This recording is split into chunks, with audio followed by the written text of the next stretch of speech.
মাধ্যমৰ ওচৰত ক্ষমা খুজিবলগীয়া হ'ল মই যদি দৃশ্যটো চলাই দিওঁ তেওঁ মন্তব্য আগবঢ়াইছে আঁঠু কাঢ়ি কাণত ধৰি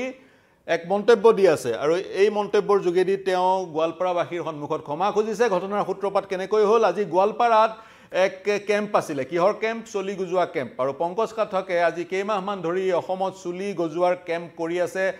তেওঁ সুশ্ৰুত সংহিতাৰ পৰা এটা ঔষধ প্ৰস্তুত কৰিছে যেটো ঔষধত 14টা উপাদান আছে তাৰ এটা অন্যতম উপাদান আছে চুৰাত পাত আৰু সেই ঔষধটো তেওঁ প্ৰস্তুত কৰে আৰু অসমৰ বিভিন্ন প্ৰান্তলৈ গৈ বিভিন্ন প্ৰান্তত সেই ঔষধটো বিভিন্ন লোকক এপ্লাই কৰে আৰু তেওঁ দাবী কৰিছে সেই ঔষধটো 5 বাৰ লগোৱাৰ পিছত সেই মলমটো সেই ঔষধটো 5 বাৰ লগোৱাৰ পিছত যিসকল লোক টপা তেওঁলোকৰ চুলি গজিব আৰু যতে যায় তেওঁ বিশ্বনাথ চাৰিআলিত কেম্প কৰিছে তেজপুৰত কৰিছে আপাৰ আসামত কৰিছে লখিমপুৰত কৰিছে যতে যায় সেই স্থানত বহু হাজাৰ টপা লোকৰ সমাগম ঘটে প্ৰতিগৰাকী ব্যক্তিক তেওঁ সেই ব্ৰাছ এডালেৰে সেই ঔষধটো লগায় আৰু মই তেজপুৰৰ কেম্পলৈ গৈছিলোঁ উপস্থিত আছিলোঁ তেজপুৰৰ কেম্পত সেই তেজপুৰৰ যি শিবিৰ সেই শিবিৰতো প্ৰায় 2000 চুলিহীন লোক একত্ৰিত হৈছিল আৰু এডাল ব্ৰাছেৰে প্ৰতিগৰাকী লোকৰ মূৰত সেই ঔষধ এপ্লাই কৰা আমি পৰিলক্ষিত কৰিছিলোঁ তেওঁৰ ইণ্টাৰভিউ লৈছিলোঁ তেওঁৰ গুৱাহাটীত 6 তাৰিখে শিবিৰ আছিলে কিন্তু গোৱালপাৰাত এক অপ্ৰীতিকৰ পৰিস্থিতিৰ সৃষ্টি হ'ল প্ৰথমতে পঞ্চপাঠকৰ সৈতে আমি যেতিয়া ৰাতিপুৱা ফোন কৰিছিলোঁ তেওঁ কৈছে তেওঁ আক্ৰমণৰ বলি হৈছে তেওঁ আপত হৈ থাকিবলগীয়া হৈছে তাৰ ৰুমত তেওঁৰ সহযোগীক দুথাপৰ মাৰিছে এতিয়া তেওঁ কৈছে তেওঁকো দুথাপৰ মাৰিছে বুলি ইয়াৰ কাৰণটো তেওঁ কৈছে যি এলোপেথি মাফিয়া সেই এলোপেথি মাফিয়াই তেওঁ সন্দেহ কৰিছে এই যি আক্ৰমণ সংঘটিত কৰিছিল কিন্তু তাৰ পিছত জুলুঙাৰ মেকুৰী ওলাই পৰিল তাৰ পিছত সত্যা নিৰূপিত হ'ল সত্যটো তাৰ পিছত ওলাই পৰিলে পংকজ পাঠকৰ সহযোগী এগৰাকী মহিলাক দুৰ্ব্যৱহাৰ কৰিছিল যাৰ পৰিপ্ৰেক্ষিতত স্থানীয় লোক ক্ষোভিত হৈছিল বাকবিতণ্ডা হৈছিল মাৰপিটৰ সূত্ৰপাত হৈছিল আৰু পংকজ পাঠকৰ সহযোগীয়ে বা পংকজ পাঠকে তেনে ধৰণৰ গুণ্ডা গিৰি কৰাৰ কাৰণে ৰাইজ ক্ষোভিত হৈছিল আৰু সদৌ শেষত পংকজ পাঠকে এই ধৰণেৰে ক্ষমা খুজিবলগীয়া হ'ল গোৱালপাৰা তেওঁ ক'ব বিচাৰিছে তেওঁ মামাৰ ঘৰ গোৱালপাৰাবাসীক তেওঁ কেতিয়াও অসন্মান কৰা নাই বুলিও যদিও দাবী কৰিছে এই ধৰণে পংকজ পাঠকে 1.5 কোটি লোকক চুলি গজাব বুলি কৈছিল সেই পংকজ পাঠকে এনে ধৰণে সংবাদ মাধ্যমৰ সন্মুখত ক্ষমা খুজিবলগীয়া হ'ল আৰু যেতিয়া একত্ৰিত হোৱা ৰাইজে তেওঁৰ এই যি চিকিৎসা ব্যৱস্থা বন্ধ কৰাৰ দাবী জনালে তেওঁ বন্ধ কৰিম বুলিও ক'লে পৰৱৰ্তী সময়ত তেওঁৰ এই চুলি গজোৱাৰ যি এক সংকল্পক বিভিন্নজনে ভুৱা বুলি ক'ব পাৰে বিচাৰে এই সংকল্পক তেওঁ কেনেকৈ আগুৱাই লৈ যাব সেই লক্ষণীয় হ'ব কিন্তু এই মুহূৰ্তৰ ডাঙৰ খবৰ পংকজ পাঠকে আঁঠু কাঢ়ি ক্ষমা খুজিলে ভিডিঅ'টো তেওঁ কি কৈছিলে আপোনালোকক শুনাব বিচাৰিম তাৰ পিছত তেওঁ আন এগৰাকী ব্যক্তি ৰাজীৱ দীক্ষিত নামৰ এগৰাকী ব্যক্তিৰ কথা উল্লেখ কৰিছিল কালিৰ এক পোষ্টত ৰাজীৱ দীক্ষিত কোন সেই কথা আপোনালোকক সবিশেষ জনাম এতিয়া শুনি লওক পংকজ পাঠকে কাণত ধৰি আঁঠু কাঢ়ি ক্ষমা খুজি কি ক'লে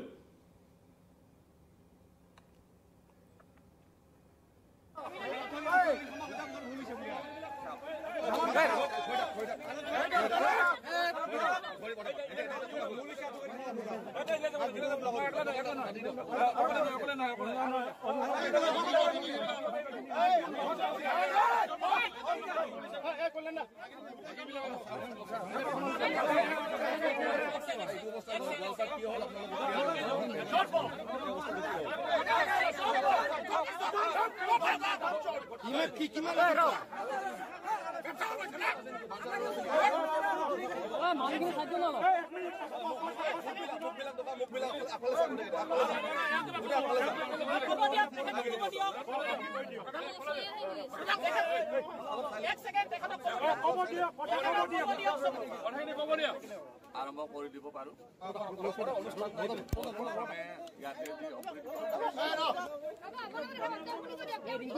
প্ৰথমে যি অপ্ৰীতিকৰ পৰিস্থিতি হ'ল ইয়াতে তাত আমাৰ ভুল হৈছে আৰু বিনা চৰ্তে পোনপ্ৰথমে মই আপোনালোকক সকলো গোৱালপাৰাবাসী ৰাইজক মাফ খুজিলোঁ আৰু মোৰ ষ্টাফখিনিয়ে যিখিনি অবাঞ্ছিত পৰিস্থিতিৰ সৃষ্টি কৰিলে মাৰপিটৰ নিচিনা ঘটনা ইয়াতে এটা হ'ল তাৰ কাৰণে মই মাফ খুজিছোঁ আৰু ইয়াতে এজন ব্যক্তিয়ে আমাক ঔষধটো বটলত দিয়াৰ কথা কৈছিলে তাৰপিছত আমাৰ ষ্টাফে নিদিওঁ বুলি ক'লে তেনেকৈ কিবা অলপ কথা বাঢ়ি গ'ল মই মাজত আহিলোঁ মই মাজত অহাৰ পিছত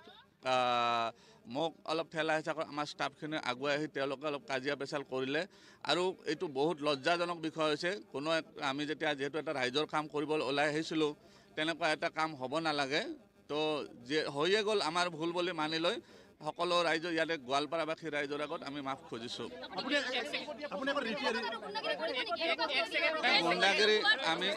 গুণ্ডাগিৰি যদি হৈছে আপোনালোকে কৈছে মানি লৈছোঁ এনেকুৱা আৰু আমি আগত আমাৰ য'ত কেম্পবিলাক হ'ব আমি ধ্যান ৰাখিম যাতে তেনেকুৱা পৰিস্থিতি নহয়।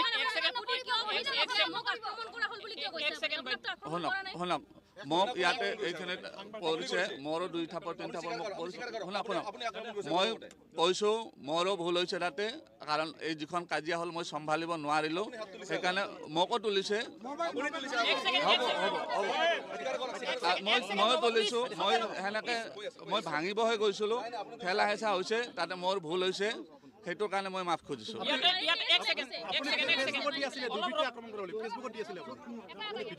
ফেচবুকত আমি এজন মানুহৰ কাৰণে সেইটো কৰা নাই, আৰু ফেচবুকত এইটো গোৱালপাৰাখন মোৰ নিজৰে ঠাই হয়, আপোনালোকে বেলেগৰ বুলি নাভাবিব। মই কৰ্কহীৰ হয়, বেছি দূৰত নহয়, আপোনালোকে জানে বহুতে, গতিকে এইখন মোৰে জেগা হয়, ইয়াতে কোনো সন্দেহ নাই। তাতে তেওঁ এজন মানুহে ক'লে আমি লোকেল হয়, মই ক'লোঁ আমিও লোকেল হয়, আমি ইয়াতে কৰ্কহীৰে মানুহ হয়। তাতে যি মোৰ দোষ হৈছে, আমাৰ টিমটোৰ যি দোষ হৈছে তাৰ কাৰণে আমি মাফ খুজিছোঁ। বাউন্সাৰ নহয়, তেওঁ বাউন্সাৰ নহয়, তেওঁ ষ্টাফ হয় আমাৰ, তেওঁ এই পইচাৰ হিচাপ নিকাচত থাকে, সেইটোৱে ষ্টাফ হয়, বাউন্সাৰ নহয়।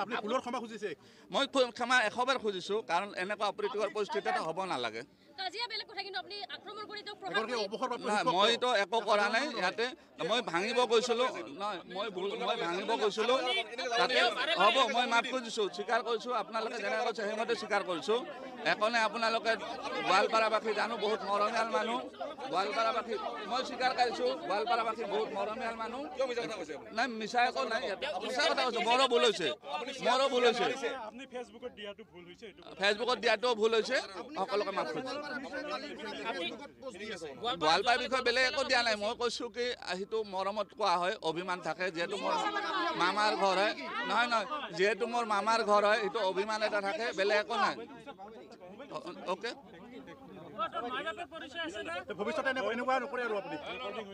আছে, মোৰ মা গোৱালপাৰাৰে হয়, মোৰ মা। আমি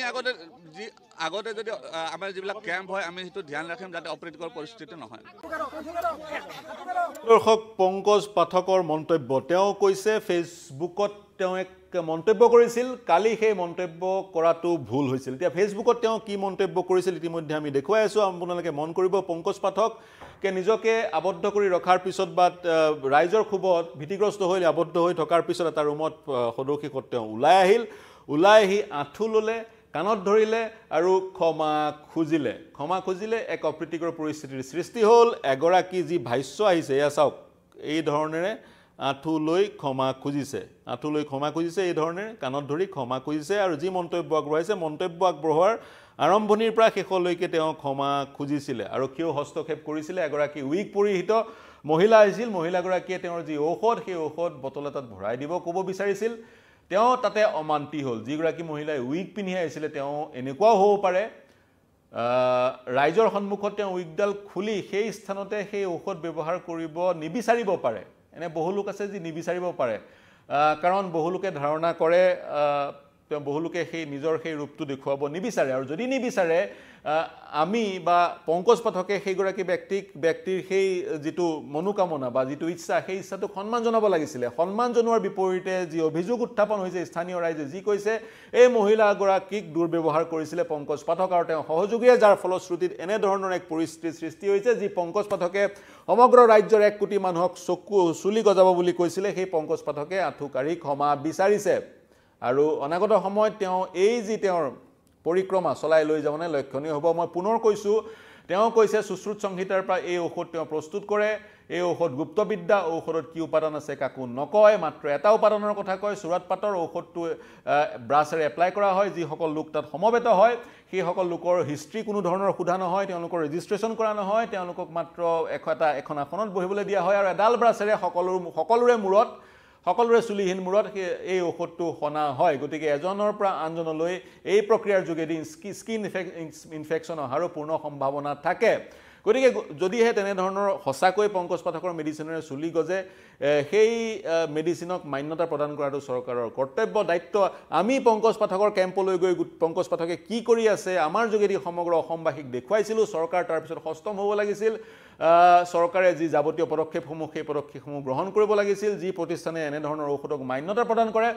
সেই মান্যতা প্ৰদান কৰা যি ব্যৱস্থা সেই ব্যৱস্থা আৰম্ভ কৰিব লাগিছিলে যেতিয়া আমাৰ সম্পাদক পৰাগমণি আদিত্যৰ শ্ব'ত তেওঁ উপস্থিত হৈছিলে আন দুগৰাকী এগৰাকী ডাৰ্মাটলজিষ্ট আৰু এগৰাকী প্ৰেক্টিচিং আয়ুৰ্বেদা ডক্টৰো আছিলে তেওঁলোকে যেতিয়া তেওঁ কনফ্ৰণ্ট কৰিছিল তেতিয়া পংকজ পাঠক ক্ষোভিত হোৱা পৰিলক্ষিত হৈছিলে কিন্তু আজি দেখা পোৱা গ'ল পংকজ পাঠক ৰাইজৰ ঔষধ পৰিল এনেধৰণৰ তেওঁ ক্ষমা খুজিবলগীয়া এতিয়া আহোঁ তেওঁ কালি ফেচবুক পোষ্টত কি কৈছিলে তেওঁ কৈছিলে মই জানো মোক মোৰ গুৰু তেওঁৰ গুৰু এজন ৰাজীৱ দীক্ষিতৰ দৰে তেওঁ গোপনে নিঃশেষ কৰা হ'ব আৰু ষড়যন্ত্ৰ কৰা হৈছে বুলি তেওঁ গম পাইছে এটা ব্যক্তিগত টেলিভিছন চেনেলৰ তেওঁ নাম কৈছে আৰু তেওঁক যদি নিঃশেষ কৰা হয় সেই নিঃশেষক নিজকে মৰা বুলি তেওঁ ভাবিবলৈ মানা কৰিছে কৈছে তেওঁ দুৰ্বল নহয় তেওঁ তেনে কাম কৰিবলৈ যদি তেওঁ নোহোৱা হৈ যায় তেওঁৰ মৃত্যু হয় সেই মৃত্যুক নিঃশেষ বুলি গণ্য কৰিবলৈ তেওঁ ফেচবুক পোষ্টত দিছিল যে ৰাজীৱ দীক্ষিত কোন আপোনালোকে যদি ইণ্টাৰনেটত চাৰ্চ কৰে গম পাব ৰাজীৱ দীক্ষিত এগৰাকী সমাজকৰ্মী বৰ বেছিদিন তেওঁ জীৱিত নাছিলে 43 বছৰ কাল তেওঁ জীয়াই আছিলে সেই 43 বছৰ কাল তেওঁ জীয়াই আছিলে আৰু তেওঁৰ 1910 চনৰ 30 নৱেম্বৰ তেওঁৰ জন্মদিনৰ দিনাখন হাৰ্ট এটেক হৈ ৰাজীৱ দীক্ষিতৰ মৃত্যু হৈছিলে ৰাজীৱ দীক্ষিতে স্বদেশী এক আন্দোলন গঢ়ি তুলিছিল যিটো আন্দোলনৰ তেওঁ নাম দিছিল আজাদী বচাও আন্দোলন এই আন্দোলনৰ যোগেদি তেওঁ এলোপেথিৰ তেওঁ বিৰুদ্ধাচৰণ কৰিছিল তেওঁ যোগা বা ইণ্ডিয়ান যিটো মেডিচিনৰ ছিষ্টেম বা আয়ুৰ্বেদা বা যিটো স্বদেশী মেডিচিন ঔষধৰ ব্যৱস্থা সেই ব্যৱস্থাটো তেওঁ পোষকতা কৰিছিল আৰু সমগ্ৰ ভাৰতবৰ্ষত যাতে যোগাৰ জৰিয়তে বা আয়ুৰ্বেদৰ মেডিচিনৰ জৰিয়তে বা ভাৰতবৰ্ষত উপলব্ধ বা ভাৰতবৰ্ষতে সৃষ্টি হোৱা চিকিৎসা বিজ্ঞানৰ জৰিয়তে যাতে উপশম কৰা হওক ৰোগৰ সেই কথা তেওঁ গুৰুত্ব দিছিল আৰু সেই গোটেই বিষয়টোক আন্দোলনলৈ ৰূপান্তৰ কৰিছিল যিটো আন্দোলনৰ নাম আছিল আজাদী বচাও আন্দোলন 2010 চনৰ 30 নৱেম্বৰ তাৰিখে জন্মদিনৰ দিনাখন ৰাজীৱ দীক্ষিতৰ মৃত্যু হৈছিলে কিন্তু চিকিৎসকে কৈছিলে মৃত্যু হোৱাৰ স্থান আছিলে ভিলাই ছত্তীশগড় কিন্তু চিকিৎসকে কোৱা মতে তেওঁৰ কাৰ্ডিয়েক এৰেষ্ট হৈ মৃত্যু হৈছিলে আৰু ইয়াৰ কাৰণটো ৰামদেৱে পিছত এটা ইণ্টাৰভিউ জনোৱা মতে ৰামদেৱে উপৰ্যুপৰি তেওঁক পৰামৰ্শ দিয়াৰ পিছতো ৰাজীৱ দীক্ষিতে যি এলোপেথিৰ চিকিৎসা সেই চিকিৎসা গ্ৰহণ কৰিবলৈ অমান্তি হৈছিলে বুলি ৰামদেৱে এটা ইণ্টাৰভিউত কৈছিল বুলি উল্লেখ কৰা হৈছে উইকিপিডিয়াৰ ৰাজীৱ দীক্ষিতৰ প্ৰফাইলত সেই ধৰণে উল্লেখ কৰা আছে আৰু ৰাজীৱ দীক্ষিতৰ মৃত্যুৰ পিছত তেওঁৰ শৱদেহ ৰামদেৱৰ যি পতঞ্জলিৰ কেম্পলৈ লৈ যোৱা হৈছিলে এদিন ৰাখি তাৰ পিছত শৱদেহক অন্ত্যেষ্টিক্ৰিয়া কৰা হৈছিলে গতিকে ভাৰত স্বাভিমান আন্দোলনো তেওঁ গঢ়ি তুলিছিলে গতিকে ৰাজীৱ দীক্ষিত হৈছে এজন সমাজকৰ্মী যি ইণ্ডিয়ান মেডিচিন ব্যৱহাৰ কৰাত পোষকতা কৰিছিলে বা ইণ্ডিয়ান চিকিৎসা বিজ্ঞান আয়ুৰ্বেদা যোগা ইত্যাদিৰ অগ্ৰাধিকাৰ দিছিলে বা এলোপেথিক একেবাৰে তেওঁ নস্যাৎ কৰি দিছিলে 2010 চনত হাৰ্ট এটেকত তেওঁ মৃত্যু হৈছিল বুলি কোৱা যায় 2019 চনত প্ৰধানমন্ত্ৰীৰ কাৰ্যালয়ৰ পৰা তেওঁৰ মৃত্যুৰ কাৰণ বিচাৰি এক তদন্ত কমিটি গঠন কৰা হৈছিল সেই তদন্ত কমিটিৰ প্ৰতিবেদন কি আহিল এই মুহূৰ্তলৈকে গম পোৱা হোৱা নাই বা ইণ্টাৰনেটত উপলব্ধ নহয় এই কথা যেতিয়া আমি গম পাম তেতিয়া আমি আপোনালোকক অৱগত কৰিম সেই ৰাজীৱ দীক্ষিত পতঞ্জলিৰ পংকজ পাঠকৰ গুৰু বুলি তেওঁ ক'ব বিচাৰিছে